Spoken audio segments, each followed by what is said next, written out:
Allez, venez. Ho, ho. Ho. À table. Ho. Alors nous sommes de retour à Issac, toujours en Dordogne, et je suis avec Jean qui est éleveur de porc gascon noir. Hein. Alors qu'est-ce que c'est la race gascon noir? Le porc noir gascon, c'est une race rustique avant tout, qui a besoin de vivre dehors. Il n'y en a pas beaucoup en France parce que On mange la chaussure là. c'est des élevages longs. Les animaux sont très curieux et marchent beaucoup et ils vivent en plein air toute l'année. C'est une race qui a failli disparaître parce que dans les années 60-80, quand on a industrialisé la production de porc, c'est des animaux qui ne pouvaient pas vivre à l'intérieur et sur des croissances réduites. Donc ils ont besoin d'être dehors et ils mettent du temps à grandir.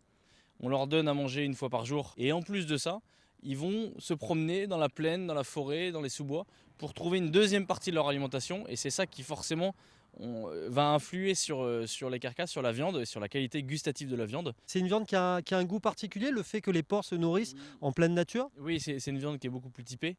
On peut la consommer soit en viande fraîche parce que cette viande va être persillée. Et moi j'aime beaucoup la manger presque un petit peu rosée.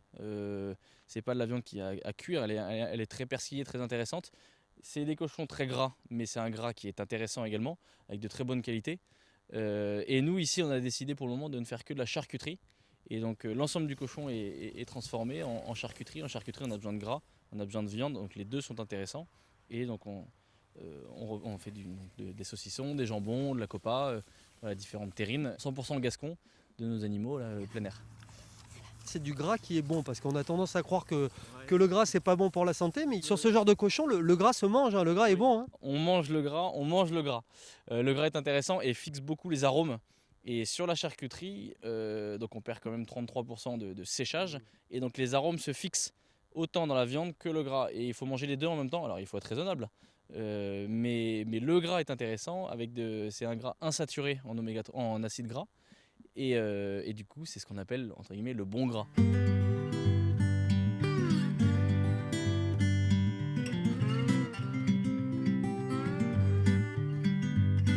Vous, c'était une vraie volonté vraiment d'avoir cet élevage de porc en plein air, d'avoir une qualité de la viande. C'est important, c'est dans une démarche quand on est producteur, éleveur. Oui, complètement. L'idée, c'est faire moins, mais au moins essayer de le faire correctement. Et donc, on a beaucoup moins d'animaux que les autres.